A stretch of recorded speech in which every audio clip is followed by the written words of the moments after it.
Okay, I'm going to show you how to figure out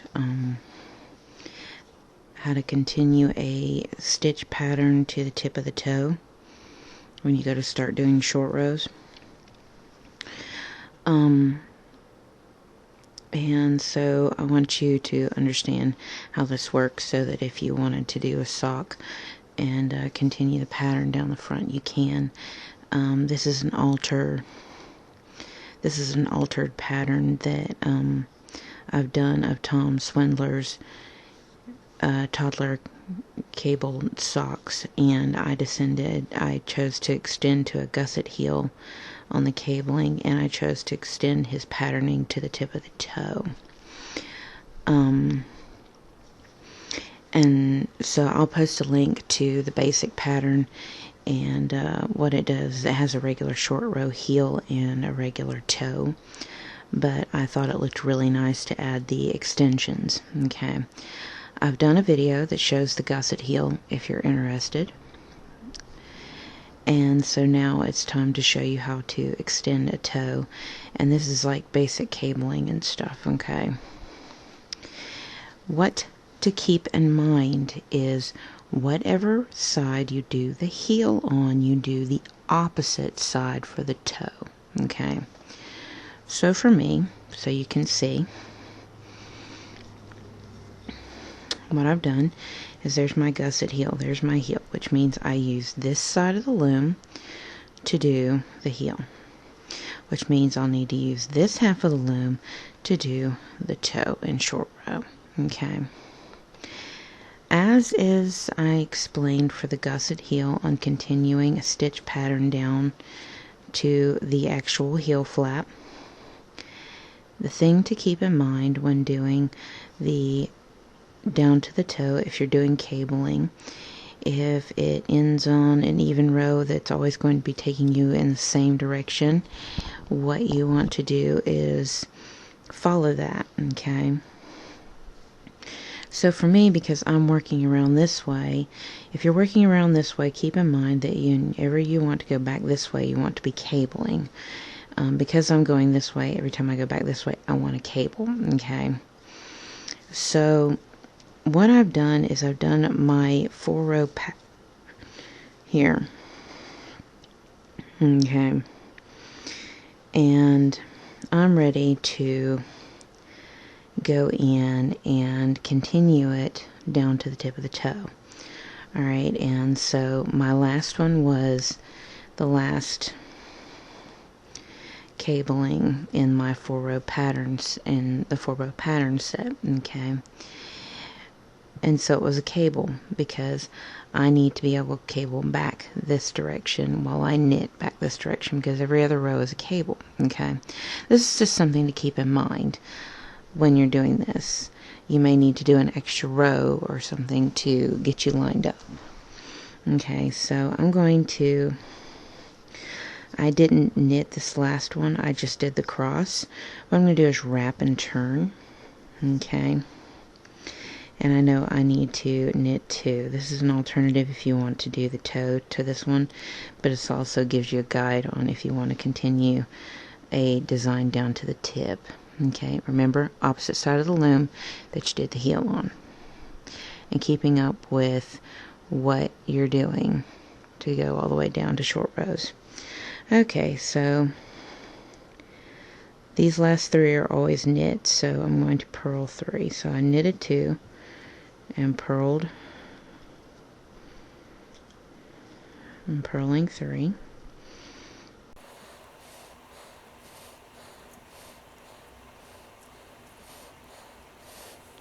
I'm going to knit 3, purl 3,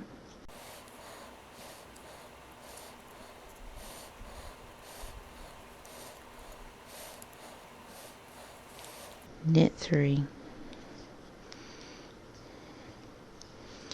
and purl 2, because you're going to need to wrap and turn. That makes the 18 pegs, because I'm doing this on a 36 peg loom, 36 peg 1/4 inch. Okay, so I'm going to wrap and turn, and I remembered I kept up with my purl, And I'm going to tell you a trick to keep up with what you've gotten done. Is this section here are your purl sections, so that way you know where you can keep up with your purls. This is your cabling sections. Now I'm going to try to teach you a trick on how to see what you're doing. Okay, so I'm going to do a cable because I'm going back this direction. Skip peg 1, knit peg 2, take stitch off peg 2, place stitch 1 onto peg 2, and stitch 2 onto peg 1, knit 2. Okay, then you're going to purl 3, and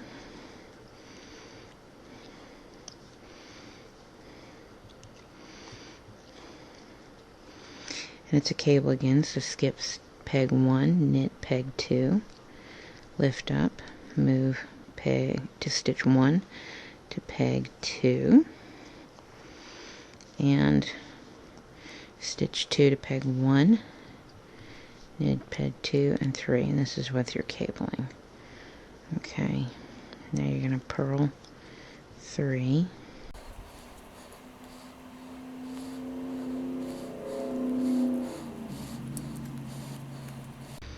okay, and then you're going to skip peg 1, knit peg 2, lift, move, stitch 1 to peg 2, and stitch 2 to peg 1.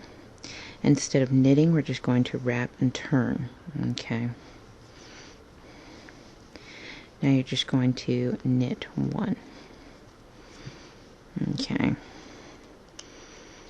then you're going to go back, and you know this is a straight purls and knits on the way back.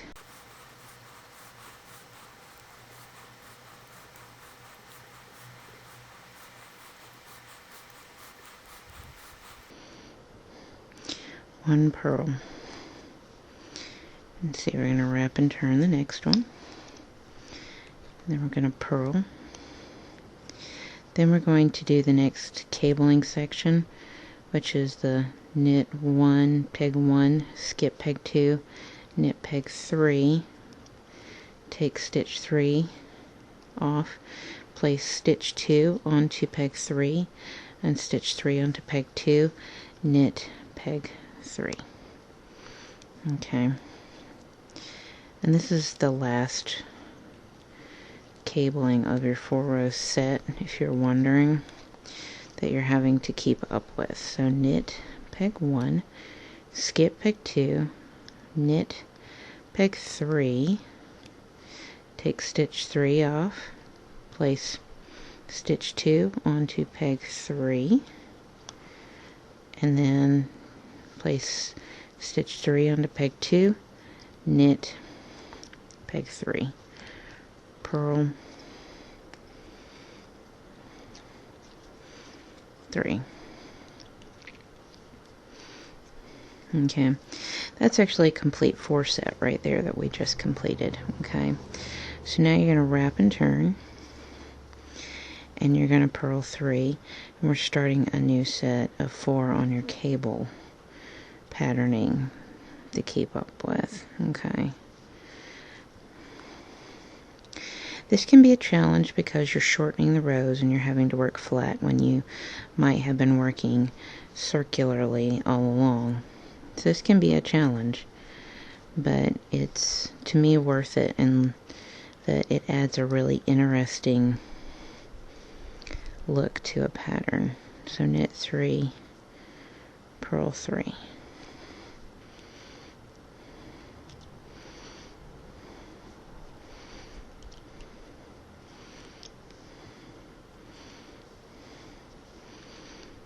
Knit 3.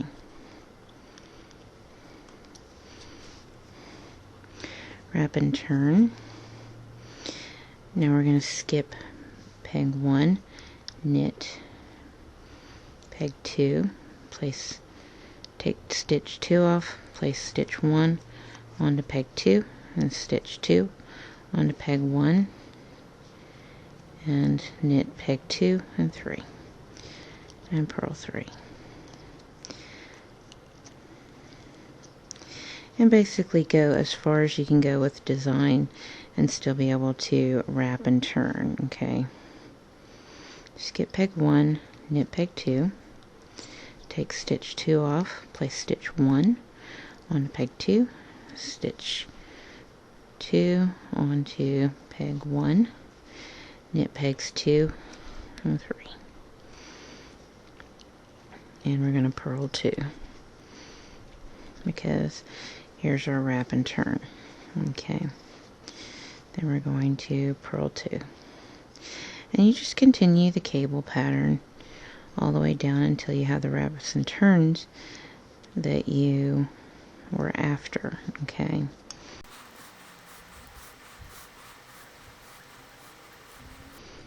okay, now you're going to wrap and turn, skip, because this is a 3 thing, you skip the peg 2, knit peg 3, lift up stitch 3, move stitch 2 to peg 3, place stitch 3 on a peg 2, and knit peg 3. Okay, you could still do the cross there even though you wrapped and turned that first stitch. You keep in mind how far you can take the stitch work to the edges, okay? And that's an example of where I took it. I could still do a cable cross there and chose to. Okay. Purl 3.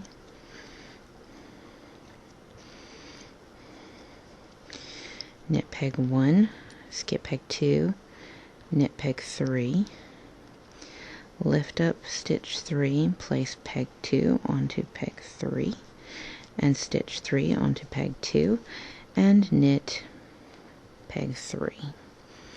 Purl 1. Wrap and turn, and purl 1. We'll have just completed another 4 set of cabling. And we're still doing our toe. So knit 3, purl 3, and we're getting close to the end tip of our toe.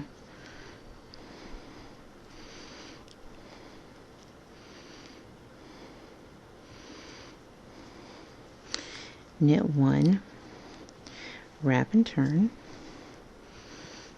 knit 1. Okay, then you're going to purl 3. I'm going to show you to the tip. Then you're going to skip peg 1, knit peg 2, take stitch 2 off, place stitch 1 onto peg 2, and stitch 2 onto peg 1. Knit peg 2 and 3. Wrap and turn, knit 3, purl 3,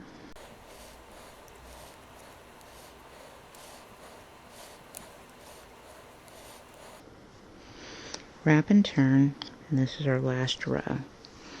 Okay, wrap and turn, purl 3,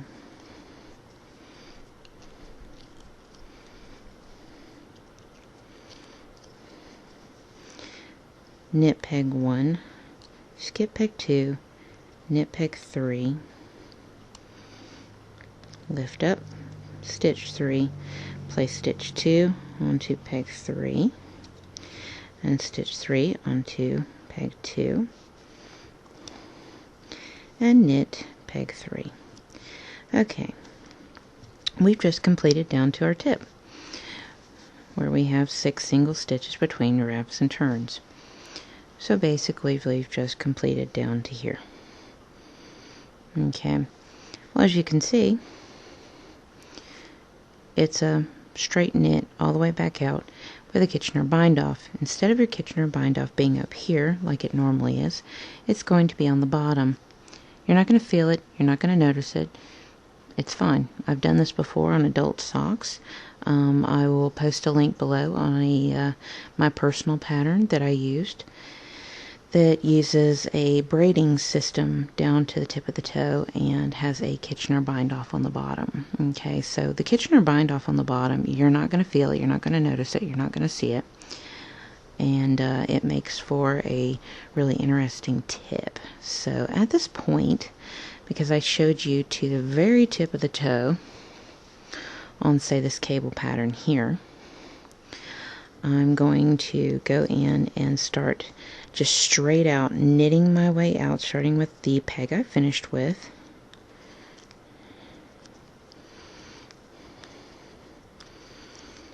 And then adding one wrap and turn back in. Okay, and then going back the next direction, starting with the peg I finished with.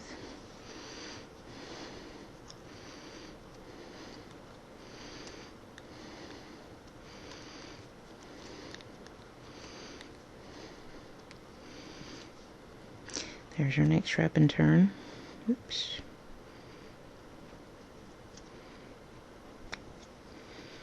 Okay. Okay, and you're going to do this all the way back out. And then what you'll do is you'll follow the Kitchener bind off on 2 double point needles, or transferring half the stitches over to the other half, like I do in my Kitchener bind off tutorial. And you do that normally, and the great thing is instead of it being on top, it'll be on bottom, so you don't even see it. But go ahead and knit your way out until you have no more wraps and turns, and then do a Kitchener bind off, whatever way you prefer. I'll post the link to my video that shows how to move the stitches around on the loom and do the weave for the Kitchener bind off. Okay, so that you get to understand how to go about doing this technique. Okay, so go ahead and finish adding in your wraps and turns. If that finishes the toe up, so that puts it there. And it doesn't matter which way you transfer. You can transfer it this way, or you can transfer half the stitches this way. You're going to be weaving the same. So go ahead and finish up your toe, and then Kitchener bind off, which I'll give you a link to. And I'll also give you the link to the easier version of Tom Swindler's pattern, where it just stops at the toe. You do a regular short row toe and a regular short row heel. But if you'd like to try the extended version of the toe and the heel, just follow my gusset continuing of a stitch pattern for a gusset heel and a continuing of a stitch pattern to the tip of the toe. And that'll give you this version of his sock with the gusset and the tip to toe, which should be interesting. Again, I will put the link below so that you can get the pattern and help support him as a designer.